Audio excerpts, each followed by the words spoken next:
We're good to go? Okay, perfect.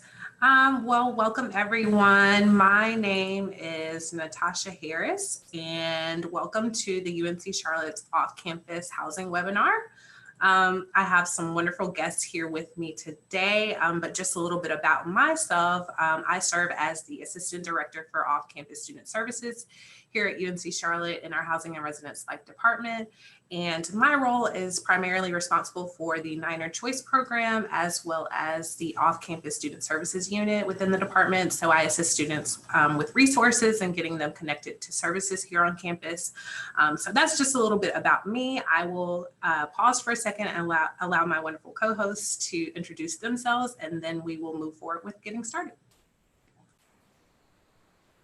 Hi, I'm Taylor Joyner. I manage University Walk here at UNC Charlotte, and I'm also the area manager, so I oversee 3 of our communities here in the UNC Charlotte market. And I'm Addison Lee. I'm the property manager over at University Crossings.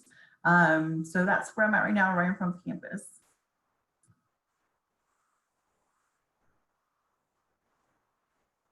I think you're muted, Natasha. Thank you. So both of these properties, University Walk and University Crossings, are a part of the Niner Choice program, which we will talk a little bit more about later. So without further ado, let's go ahead and get started. So we have a little list of things that we will cover today. We just really want this webinar to kind of get you familiar with the off-campus market and kind of know what your options are and things you should think about if you are considering transitioning from on-campus living or living at home. So we'll talk a little bit about the housing search process. We'll talk about leases and some things to expect from them, information, just what this contract means once you get into agreement with properties off campus. We'll also talk about the Niner Choice program and properties that are a part of the program. We'll look at the off-campus housing website as well, just to kind of get you familiar with it, the resources that are available on there. We'll talk a little bit about adjusting to living with others, having roommates. For some, this might be a new experience. You might be an only child, or you're used to having older siblings or younger siblings. So we'll kind of talk about that process of sharing common spaces with everyone. We'll also look at off-campus safety tips and some on-campus resources, and then we'll have a few minutes for questions. So, starting your housing search can be a very overwhelming and uncomfortable process for some. There are a lot of different options alone in the university area, but also in the Charlotte area. And so finding that perfect fit for you can sometimes be a challenge, we know. So you might be wondering, where do I start? One of the good things that you can know is that there are plenty of different options that will fulfill your needs. We have student housing options as well as traditional lease options. So you have a range of things to choose from. I like to recommend student housing options for students on campus, especially traditional students, just because you are around people with similar interests as you, as well as you're just closer to campus, you're closer to resources. So I think those are great. Alone in the university area, I'll say we have probably at least 60 plus properties. So just do your research. But the things to think about with the 2 different types of properties, for student housing properties, typically you are only responsible for your portion of the rent. You can choose from different options, whether they be 1 bedroom to 4 or 5 bedroom options. Those are available within the student housing units. And so if you live in a unit with multiple people, you'll have your own private bathroom, your own private room, and you'll share the common spaces with others. With traditional lease options, typically they're 1 to 3 bedroom options. You are responsible for finding roommates if you want, and all of the roommates are equally responsible for paying that rent. With the student housing options, with the individual leases, typically you are only responsible for covering your portion of the fees. So if your roommates fail to make a payment, that won't negatively reflect on you. Whereas if you sign a traditional lease, you all are equally responsible. So if someone from that agreement misses their rent, guess what? That will affect your credit. So that's one thing to keep in mind with the traditional housing units. Additionally, with the student housing units, Most of the times those are furnished, so they will provide furniture for the common areas as well as for the bedrooms. That won't be something that you'll have to think about. Whereas the traditional options, you'll have to supply your own furniture. So when you've considered all of your options, some good first steps will be to map out your budget. This will be to realistically determine what you can afford while you're in school. Some people will choose to pay with financial aid. An important thing to keep in mind with that, though, is financial aid is typically dispersed after the first week of classes. So let's say you sign your lease and it starts in August, but you don't get your financial aid until later in August or September. Just know that you are still responsible for paying that first installment or however many installments of rent. So keep that in mind. Whereas if you live on campus, it's typically one lump sum, but with you living off campus, you'll have a monthly fee that you'll have to pay, unless you pay all of it in advance. I would just say, make sure you do your research. As I mentioned, there are a lot of different options. So just look at what's best for you. Consider yourself. What do you like? Do you like to have a pool or entertaining spaces? So maybe a property that has these types of options are good for you. Do you like to work out? Making sure that you have a gym on the property would be something that I would consider you do. Additionally, with COVID-19 impacting how we live our lives and communicate with one another and do businesses, doing your research is very important. But one of the good things that a lot of properties have started to do is provide a lot of virtual tools for you online. So you can tour their campuses or communities through videos or pictures or things like that. So I would just recommend doing that. Some properties also have FaceTime options, so you can actually see inside units and get a feel and actually understand what is being available and what is offered. Additionally, there are some differences to living on campus and off campus. I think that on campus works for some and it doesn't work for others, but some differences are with on campus living, like I said, there's one sum that you'll pay at the beginning of the semester typically, unless you choose a payment plan, whereas off campus, you'll have those monthly payments for rent. For off campus housing, for some of the properties, at least the student housing ones, they will lump some of the utilities within that rent payment, but there might be some additional utilities that you'll have to pay. So that's something to think about. And especially with the traditional housing units, you'll definitely have to pay utilities, cable, phone, whatever things that you want, amenities that you want in your apartment, or services, you'll have to pay for those. So that's something to keep in mind, whereas on campus, Wi-Fi, utilities, power, electricity, all of that is included in that one-time housing fee. Additionally, there's a little bit more support on campus. There are lovely property managers that are available at these units, but within the facilities on campus, we have RACs in each of our buildings, RAs that will check in with you. And so just off campus, you're a little bit more independent living. And so if you need help with resources, typically you'll have to reach out yourself, whereas on campus, someone might meet with you and then refer you to that service. And then last but not least, a lot of students, based on a survey that we administered last semester, said that when they live off campus, they tend to feel a little bit disconnected. A lot of times if you go home, you might not want to come back to campus. So you'll actually have to do a little bit more work to be involved and to be active on campus. So that's something else to keep in mind if you choose to make that move off campus.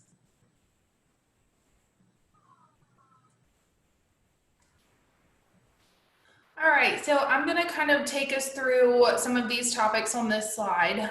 So there are, a lot of things that you will want to consider when you're searching for your off-campus housing. So it's very important to really think about each of the following topics and ask the properties you're interested in, these different things to kind of help narrow down your decision. So the first thing that's very, very important is to think about location. Are you going to want to live, right by campus, or does it not matter? If you want to live, very close to campus, make sure you kind of take a look at where things are at, the accessibility to campus and where you're going to be on campus with your classes. Really the important thing to think about if you want to live further away from campus is going to be allotting that extra time to get to campus. So, Charlotte traffic is always very unpredictable. So you want to make sure you're allotting that extra time to get there, and also allotting time to find parking on campus that's close to the buildings that you're going to be in.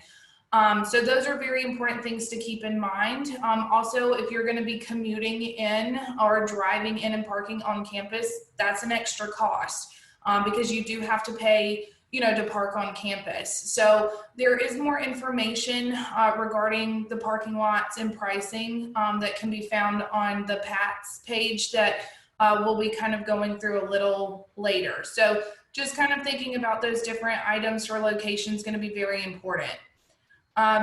Before applying to a property that, you're interested in, a couple things you want to make sure you ask or determine are going to be what your upfront fees are. So typically with student housing complexes, and with all complexes for that matter, there's always some sort of upfront fees associated with that. But with student housing, you're typically going to see either a security deposit and or an application fee.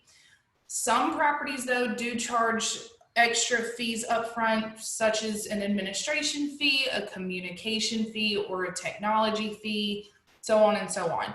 So, make sure that you do your research before you apply to a community so that you know what kind of financial impact that could be. Again, the same is applicable for student housing or non-student housing, which we call conventional housing.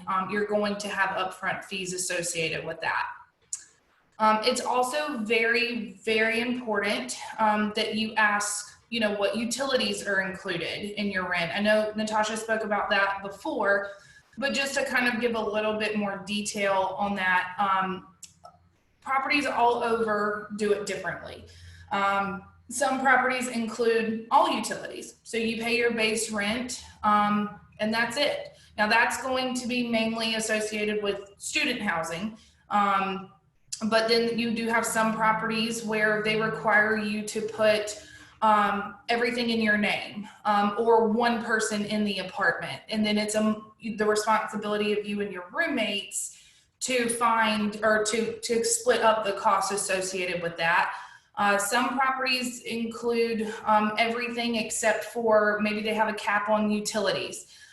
So it's very important to ask those questions while you're touring, while you're on the phone. It should say that on websites, property websites, what's included. But this can be, a huge determining factor based on your budget. So very important to keep those things in mind and ask those questions. Another important thing to ask before you sign on the dotted line, are there any additional fees each month that you're required to pay for? Some properties, again, student and conventional, have monthly fees that are not included in your base rent. This can include, but again, is not limited to parking fees, view fees. Some properties say, oh, if I want to live by the pool, well, you're going to have to pay a little extra for that. Or if you want to live on a top floor, you might have a top floor premium. So those are some things to kind of look into. Some places might charge furniture fees, trash fees, that sort of thing. Not saying that they all do, but some do. So again, it's very important to ask those questions so you can factor that into your monthly budget. And then in terms of qualifications, so all student housing communities require that you have a guarantor, which is essentially like a cosigner. Properties have different requirements to be a guarantor on a lease, so just make sure that you ask the community what their requirements are. If you don't have someone to be a guarantor for you, you would need to show proof of income. And that's for student housing or conventional housing. But most properties require that you make 3 times the monthly rent. But again, just check with that office that you're interested in to confirm. And then for student housing communities, which is the nice thing about student housing, is that most of them, I'm not going to speak for everyone, but most properties do work with students when it comes to financial aid, which is very nice. So if you are relying on financial aid or grants or loans to pay your rent, that's totally fine. again, just check with the community, because every community has their own, requirements and guidelines for how we process financial aid payments. And then I know Natasha spoke about this a little bit earlier, but in terms of the amenities that are available in the market, every property here has incredible amenities. Every property is different in what they have and what they offer. The biggest thing to consider is, think about the things that you like to do, or maybe things that you need. And so, for example, if you love to work out, you want to make sure that you look at a property that provides a fitness center that meets your fitness needs. If you want to ensure that you have adequate options to study for school besides your apartment or at the school library, take a look at the study spaces or the computer labs and, make sure they meet your academic success needs. So there's a lot of different things to really kind of think about what you like, what you need, and then that can help narrow down your search. Also check with your property that you're interested in if they're pet friendly and you do have a pet. Some properties are pet friendly, some are not. So just, again, important to kind of think about those things, your wants and your needs, and that should help kind of narrow down your choice.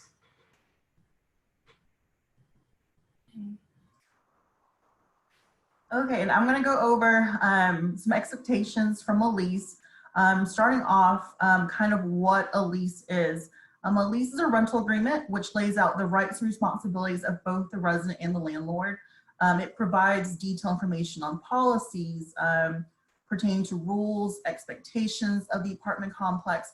It's almost like a student handbook, kind of. And there's also additional information on the lease that may speak to security deposits, fees like Taylor mentioned, landlords and staff's right to enter your apartment, apartment information, lease terms as well. Leases are a legally binding contract. Once you sign a lease, you're locked into that lease and responsible for covering any and all fees associated with it. Typically with student housing communities, the application does not legally bind you to anything. It's simply just an application to get the leasing process started, but every community does do things a little bit different. So make sure that you're always asking ahead of time. Ask all the questions that you need to ask to determine what is binding and what isn't while you're applying inside of your lease. Typically, there are two different types of leases. There is a traditional lease that you would typically find in like more traditional housings. And then there's individual leases, which is typically what you will find at a student housing property. There's typically 5 different points that are different between the two leases. With an individual lease, you have no financial responsibility for any other roommate. So if your roommate moves out or stops paying rent, you and your other roommates won't have to pay their portion of the rent. You also won't have to replace the roommate. It'll be up to the property manager to fill the room again or not. With traditional leases, roommates split rent amongst themselves under one lease. So if a roommate leaves, the remaining roommates become responsible for the remainder of the rent or finding someone to fill the space. So there's definitely some convenience in signing of individual leasing there as a student. The second difference is typically some of the utilities and fees are all lumped in together and furniture is provided in a individual lease. As a reminder, if a student housing community states they are furnished, that does not mean that the apartment comes furnished with decor, dishes, utensils, and rugs. Traditional leases do not come furnished and do not include other fees and utilities. So sometimes a traditional lease may seem a little bit cheaper, but once you start clumping in or adding in all those extra expenses like electricity, water, it may increase that monthly payment. A third point or third difference between the two is the only financial responsibility you share as an apartment and an individual lease are if there's any damages to the common area. So if a roommate damages something in their room, you're not responsible for it. However, if something is damaged in the common area, everyone in the apartment is liable unless that one roommate or whoever's responsible for that damage takes responsibility for it. And then the next point is with individual leasing, you may not get to meet your roommate before moving in if you didn't request them to begin with. So the property does their very best to match you with roommates based on your roommate matching form. So we always advise people just be very honest, be very transparent on your roommate matching form. This helps tremendously with the community matching you up with someone that would best fit, you know, your resident profile form. Something to keep in mind as well is that properties cannot and will not match you based on requests or denials of race, color, national origin, religion, sex, familial status, and disabilities. In the event that you are having conflicts with your roommates, managers are available to help assist with roommate mediation whenever needed as well. And the last difference between the two leases are if you are needing to get out of a lease agreement that you sign in an individual lease, there are a couple of things to keep in mind. Student housing communities typically do not do what's called subleasing because with subleasing, which is something that is typically offered in traditional leasing, the original leaseholder is still responsible for the lease if for some reason the person took over their lease, stops paying rent or whatnot. With student housing, we do what's called releasing. So the reason for this is because once a person takes over your lease and they have signed and met the criteria for housing, the original leaseholder is released from all financial and legal obligations of the lease. So please check on this policy at the community you're interested in and read over your lease agreement. I guess most student housing communities do not have buyout clauses.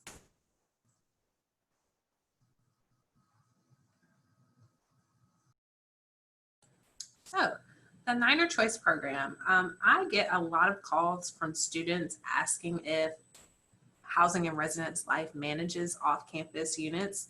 The answer to that is we do not. Instead, we have the Niner Choice Program, which is a partnership that properties can choose to join. And so basically the goal of this program is to educate students and families to allow them to be smart consumers. It's a safety initiative that was developed by Charlotte-Mecklenburg Police Department, Housing and Residence Life, and Police and Public Safety. And so that's a partnership that we have in which we work together to work with properties and to educate them on the advantages of making their property safer for their residents, but also getting them in this program. And so complexes voluntarily choose to join the program. It's not an option for everyone, and we know that, but those that do really show that they are invested in making their property safer for their residents. Some additional goals of the program, again, to promote increased safety measures to the university off-campus apartment areas, to increase relationships with these property managers, as well as to educate them on ways that they can make their properties safer. As I mentioned, we have 2 properties in the program, University Walk and University Crossings, but more information on the Niner Choice Program can be found on our website, and I'll also kind of go into detail as to the things that we go through in the next few slides.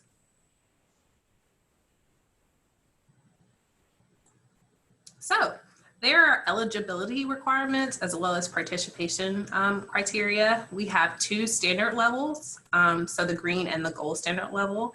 The green standard level is the minimum requirements that properties have to meet. And so there are 19 different criteria that we have fleshed out in the green standard area. And then the gold standard area means these properties have exceeded these requirements. And so they not only meet those 19 minimum requirements, but they also meet an additional 5 added security feature requirements. And so each year, our process is we will communicate with different properties in the area, kind of educate them on what the program is if they're not familiar, and then we'll go through the process of getting them into the program. And so our initial step is to review the crime stats for these properties for the past year or so, just to make sure there are no issues that are alarming. And then once we have determined if they are eligible based on their crime and disorder thresholds, we will then kind of go through the process of setting up an assessment. And so what that looks like is we will go to the property, we will inspect or walk through a percentage of their units to make sure that they are complying with our requirements. After we have done the physical survey piece, we will also check administrative files just to make sure they are running background checks and have proper paperwork accounted for. And so we'll do this for an additional percentage of their properties as well. And so some of the things that we will look for when we go through these assessments is one of our requirements is making sure that the door frames have 3-inch screws. And so this will help to prevent break-ins and different things like that. It just increases the safety of the residents. And so 3-inch screws will be required on the front and back doors if the units are on the first floor. We make sure that properties have appropriate landscaping. So we use the 3-7 rule. So trees can be no higher than 7 feet and bushes no higher than 3 to 4 feet. We make sure that building numbers are visible.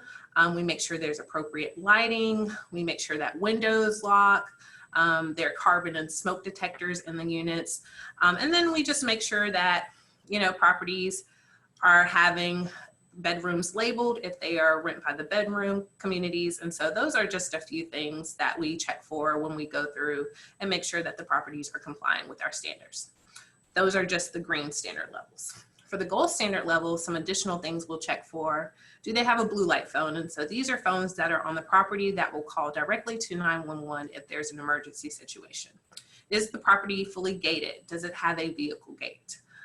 These are just a few of the extra things that we'll check for, and both of our properties, University Walk and University Crossings, that are part of the program, both meet the gold standard level. So we are extremely excited and happy about that. So as I mentioned, the Niner Choice program is not a stamp of approval. It is not an option for every property. It's simply just properties have taken these extra measures to make sure their properties are a little bit safer. It does not guarantee safety. I just want to stress that because some people will call and ask, what is the university doing about X, Y, and Z? Things will happen on campus, things will happen off campus. These are some things that we cannot, control. People have a mind of their own. And so things will happen, but we just try to make sure that we're doing our best to make sure that students are staying safe by doing the things that we can make sure we can control. And so quickly, this kind of shows you a little bit about our properties, and we'll go quickly to a very nice video that will highlight both University Walk and University Crossings.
So that just shows you a little bit of what these properties have to offer. I would definitely encourage you to FaceTime them and look at their tours that are available on their site, as well as if you can make it to the area, tour their properties. They have beautiful properties with great amenities. So definitely check out these options if you are looking for off-campus living.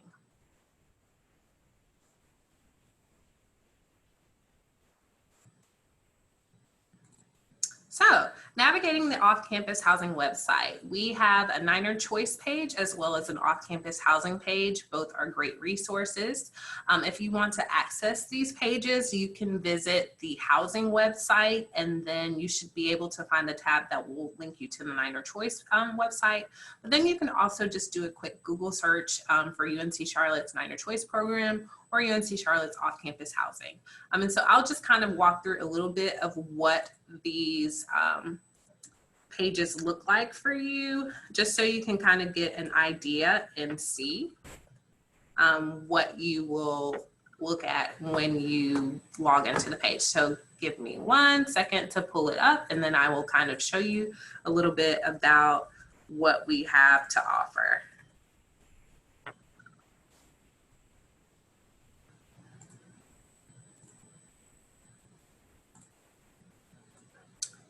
And so this is the first page that you will view once you go to this website. One of the great things I like to point out is that you can click on both University Crossings and University Walk's page. If you do, you will get to see kind of different pictures. You see what bedroom options they have. You also can kind of see security deposit. Right now they are waiving the fee, and they show you the neighborhood that it's in, as well as what's included in the unit and what's included in the rent. You can also view amenities. So as you can see for Crossings, they have 12-month leases and short-term lease options. They list the community features, utilities included in rent, and unit features as well. Additionally, floor plans, it breaks down the pricing for you, as well as shows you the map. So University Crossings is directly across the main entrance for the school. And so that's just a little bit about what you can see. All of the properties that are part of the program are listed on this page. Additionally, I want to show you the roommate tool. And so right now you can see we have 93 listings. I created a fake profile just to kind of show you the information that we asked for.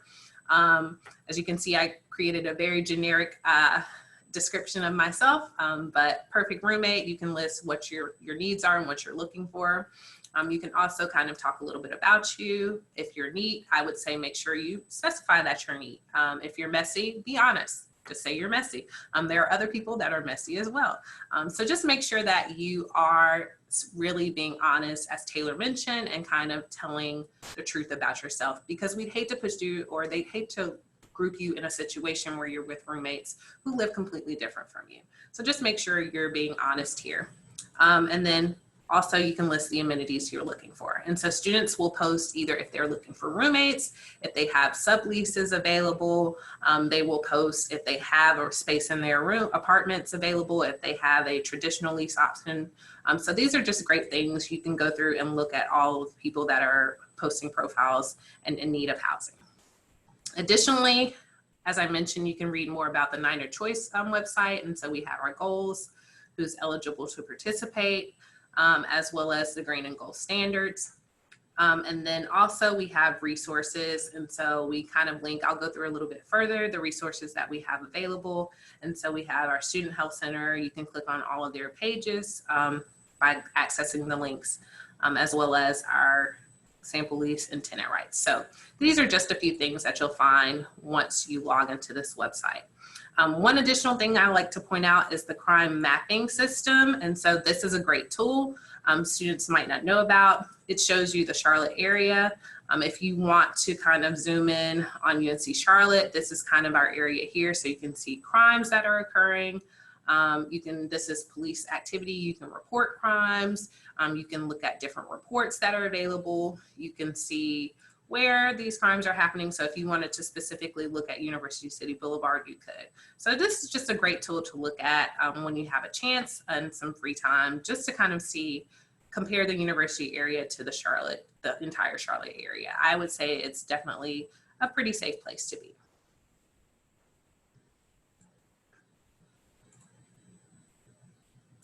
So when you're placed and housed with different residents, there's some things you might have to do to become better acclimated to living with these residents. For some, it might be you're introduced to someone with a completely different background and you might not know how to interact with them. I would just say be very open to communicating and listening to one another. A lot of times things can get misconstrued when we don't communicate, if we're very passive aggressive or if we are just thinking with emotion instead of thinking with logic. A lot of times things that we interpret might not be how other people interpret them. So I definitely say be very open to communicating. Some people will go the entire year without talking to their residents without talking to their roommates. And though you don't have to be best friends, I think it makes the environment a little bit easier when students do have that open line of communication with one another. So talk freely, even if it's just, hey, how are you doing?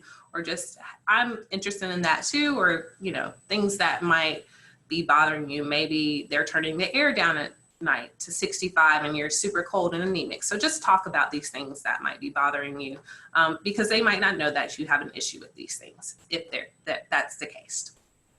Set some ground rules. I would definitely say visitation is probably, and I guess Taylor and Addison can speak to this, Visitation might be something that you definitely want to discuss. You might have a roommate who's an extrovert and always has people over, and you might be an introvert.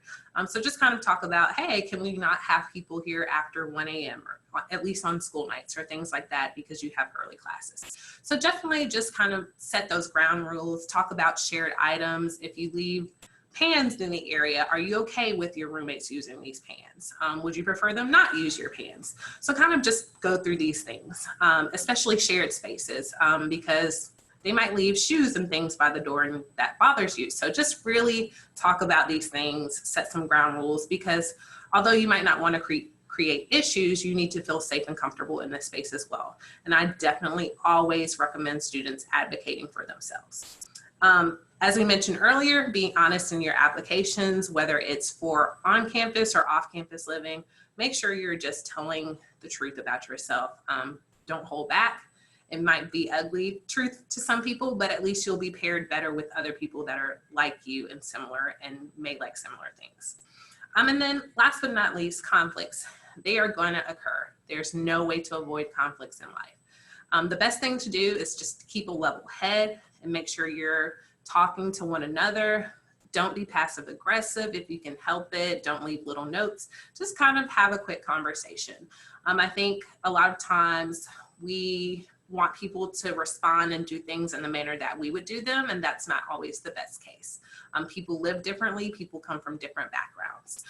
So just make sure you're listening, keeping a level head, thinking with logic instead of emotion. And if you do have issues, try not to involve your parents, try not to involve your friends, because a lot of times what we see is that this complicates issues. Parents and friends are always going to have your side because they are only seeing your side of the story. So if you can handle the issue on your own, we advise you to do that. And if you can't, seek out the assistance of community assistants or the property managers. Taylor and Addison, is there anything to add? You nailed it. Okay, perfect. Yeah. Okay, off-campus safety tips. And so this is very tricky because there are certain things you can do to keep yourself safe, but there are certain things you can do and it won't keep you safe. People are always watching you, especially with COVID-19. Things are it's just an interesting time in this country right now. And so there are things you can do, we can advise you to do that can keep you safe. And so I'm just gonna go through a list of things that we think are great tips for students to follow. And so inside your unit, something that we encourage students to always do, lock your doors and take your keys with you every time you leave your unit. Even if you are stepping outside or running to a friend's apartment who lives next door and you're going to be there for 2 minutes, lock your door. You never know who is watching you. You never know if your roommate is going to come out and lock the door behind them. So just lock your door, take your keys with you. Additionally, don't lend your keys to other people. You are the person responsible for that unit. So if you lend your keys and something happens, guess what? That is on you because you should keep your keys with you at all times. And don't let other people that don't have that lease or haven't signed that lease into your unit without you being there. Keep your valuables locked in secure locations. If you can get a small safe, that would be great, especially if you have a lot of money or jewelry or different things, gaming equipment. Just make sure you lock up your valuables. Like I said, people tend to be, nice, but there's some people that are looking for opportunities to target students who might not be, as careful as they should be. And if you can, share this information with your insurance company, VIN numbers, or at least write them down and store them in an iCloud account or a cloud account. Create evacuation plans. Although emergencies don't typically occur, such as fires and gas leaks, just make sure you have a plan in place in case the worst happens. So have an evacuation plan with your roommates and create some spaces. Hey, if this happens, we'll meet here. Make sure you lock your vehicles at all times. Vehicles are another place that we see a lot of break-ins at, especially if you leave book bags or purses or things in the seats, because people will automatically assume maybe there's a laptop in there, or maybe there are nice sneakers in that book bag or gym bag or things like that. So just make sure you're locking your vehicle at all times. And if you have to store things in there, make sure you're putting them under the seat or locking them in the trunk. Park in well-lit areas. A lot of times at night, you know, we might be on our phones. I know I'm on my phone a lot of times and might not pay attention to my surroundings. So a thing you can do to help with this is parking in well-lit areas and making sure that you're aware of your surroundings at all times. Even if you're on your phone, just make sure you look around and check your surroundings just to make sure you're safe. And if you feel unsafe, you can kind of move a little quicker and call someone and let them know. If you're meeting potential roommates or other people to conduct business, make sure that you're picking a public location that is well lit. A lot of times you might get a new laptop and you want to sell it. So just make sure you're maybe a Walmart parking lot or somewhere that is safe and other people are around. So if something does go wrong, people can witness it. And it's a better chance that you are minimizing your injuries, your risk of injuries. Utilize the Live Safe app when possible, especially if you're close to campus. I do believe that it will allow your friends to kind of see you walking to your location and they can, you know, make sure that you get there safely. As I mentioned before, speak to your roommates about the visitation policy. If you leave your room open and people just walk in and out, even if they are your friends' friends, you don't know them and you want to keep yourself safe. So just make sure you're discussing that visitation policy and making sure that people aren't allowing their friends in the room when they're not there. Online safety. If a deal seems too good to be true, 9 times out of 10 it is. So just make sure you're aware, make sure you're using secure websites, especially if you're entering payment information, and just make sure that you are looking up Google reviews for property or for information or things if it's something that you want to purchase. Google reviews are my best friend, and so I will always make sure I do my due diligence to check to make sure it's a legit site before I spend money. And last but not least, if you are approached by an assailant, don't fight back, don't run after them. Just try to get as much detail as possible so that you can share that with the police. Please don't do anything to jeopardize your own personal safety and your health. And then as far as on our properties, I know some features, and then Taylor and Addison can speak a little bit more to this. Some or most of them will have cameras on their property that will do video surveillance. So if there is a situation that occurs, those cameras can sometimes catch those incidents. Reporting lights out. If you walk upstairs and you notice in your breezeway that something is out, make sure you let your company or your property manager know, maintenance staff know. Just because the better the lighting, the more you can see, the safer you'll be. Blue light phones, as I mentioned earlier, if that is an option and you have an emergency situation, just make sure you press that button. It will call CMPD and prompt you to share information, and also it will locate where you are. Report any suspicious behavior. If you see any cars parked at night and they haven't been there before and they keep coming back, make sure you report it. I know most of the properties have security companies that they employ, so it could be a simple call to that security company. Again, don't tamper with fire safety equipment. It may be fun to use a fire extinguisher and have a snow party or whatever you want to call it, but don't tamper with that. That material is there in case of emergencies and you never know what is going to happen. Cooking safety, grease fires, don't pour water on them, please use that fire extinguisher, but also make sure you're tending to your food that you're cooking. You might think you can run upstairs for a second and it'll be okay, but just make sure you stay close by because you never know what could happen. And last but not least, no smoking in the units. It's pretty self-explanatory. No one alone wants you to smoke in their property, but also it's a safety hazard. You could smoke and fall asleep and then catch your apartment on fire. So just make sure you're not doing it. It is against their policies. There might be even some fees associated with it if you are called.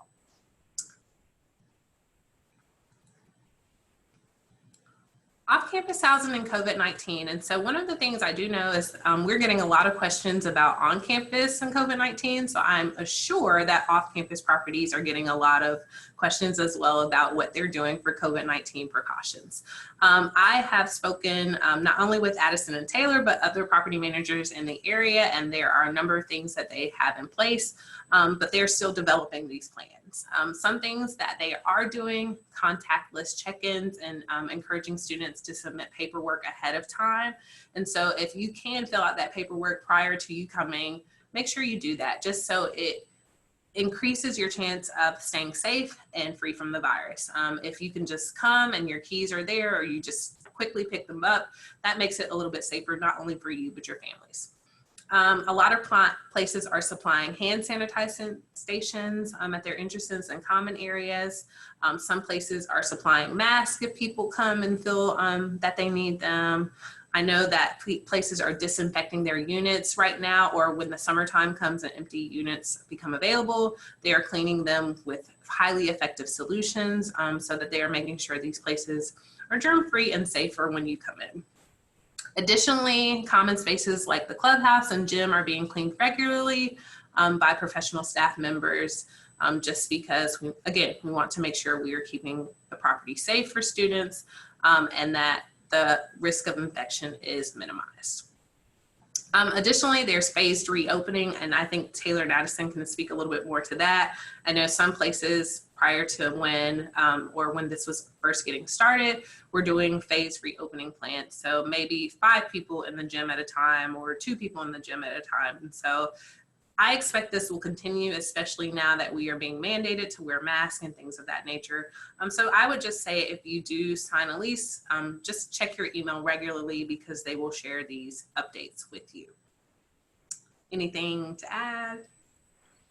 No, we are, a lot of properties are doing things differently in terms of reopening. And the biggest thing is, we as property managers want to make sure we reopen the safest way possible to limit the amount of cases or, spreading of germs and that sort of thing. So it's been a very tedious process to determine occupancy numbers and what we can hold in our facilities while still social distancing and whatnot. So it's been a process, and we're having to take things day by day and figure it out as we go. But the biggest thing is, we're trying to make sure we keep everything sanitized and clean, and everyone as safe as we can. Perfect, thank you. And then on-campus resources, I'll go through a little bit. These are just a few. We have plenty on campus, but I think some of the most important ones that students will reach out for are student assistance and support services. And so they are located in King 118. And the goal of this department is to provide support and assistance to students who are experiencing challenges being successful academically or personally.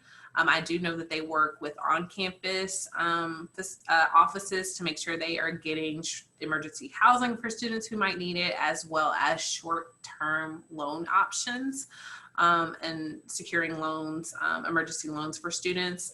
They oversee the hunger program, the Swipe for Hunger program. And so this is a food insecurity program that helps students who might be struggling with that get access to food, as well as they work with students to do tuition, housing, and dining appeals. And so more information about their office can be found on their page.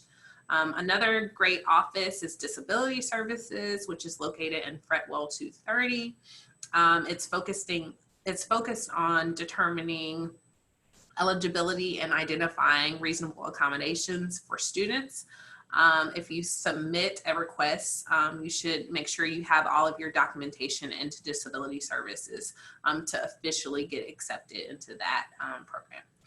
Make sure that if you need accommodations, they will get you things like extra time for testing, or they will make sure if you have an injury and you need to make it to class with a Niner or paratransit transportation, they can arrange those things for you.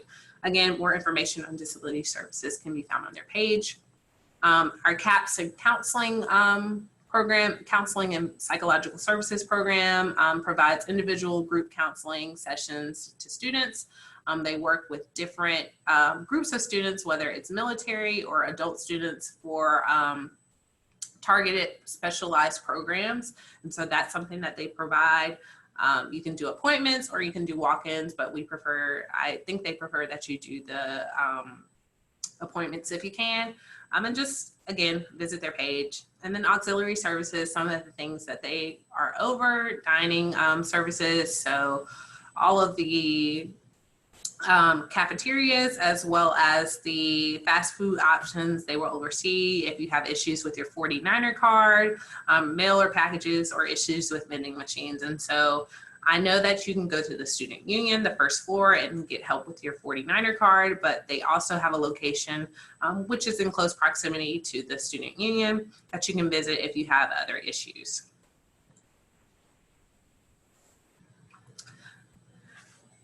Excuse me. The Jamil Niner Pantry is our food pantry on campus. It's to raise awareness about food insecurity, as well as to provide students with healthy meal options. They also do food demonstrations, as well as the food recycling program and the meal swipes program. And so this is the program where students can donate meal swipes to students who might have food insecurity. They are located on the eastern edge of campus, right off of John Kirk. And they're currently operating under temporary hours, but I think that will change as we enter into the fall semester. The Student Health Center is also located on the eastern side of campus. They allow students to come in for primary medical services, immunization, women's health services, and a range of different services. Excuse me. Students who don't have insurance can use the Student Blue program that we have on campus. I know that students can see doctors at no cost, but if you need x-rays or immunizations or things like that, you will need that insurance coverage. So it might be a good option for you if you do not have it. They do take walk-in appointments, but it's best to make an appointment if you can. And we also have a pharmacy on campus. Police and Public Safety, it's in the northern part of campus behind Witherspoon Hall. They are a state agency. And so they patrol on campus and assist with emergency situations. They provide ALICE training, which is active shooter training, as well as RAD trainings, which are rape, aggression, defense training. And they also ask students to communicate with that LiveSafe app. It communicates directly to them. If there are issues, if you put it in the LiveSafe app, they will actually know where your location is and be able to reach you. And then last but not least, our parking and transportation services. Taylor mentioned this a little bit earlier about parking on campus, but if you do need to park on campus, you can get your permit from Parking and Transportation Services. They will also on their website let you know in the decks what spaces are available or if they are full. They will also provide updates regarding the light rail system, as well as the bus system if there are issues with that. And so that's a little bit of information about these offices that we have on campus. As I mentioned, we have plenty more, but these are just a few that many of the students might need access to. And that is it for our session. If there are any questions, we can have some time to talk about those.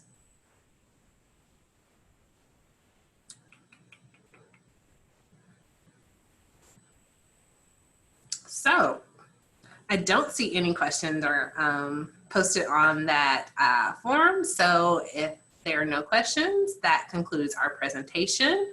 I thank you for joining us today. And if you have any additional questions, even if it's about on-campus or off-campus options, feel free to give me a call. I can be reached at 704-687-1892, or you can email me at ocssmailbox@uncc.edu.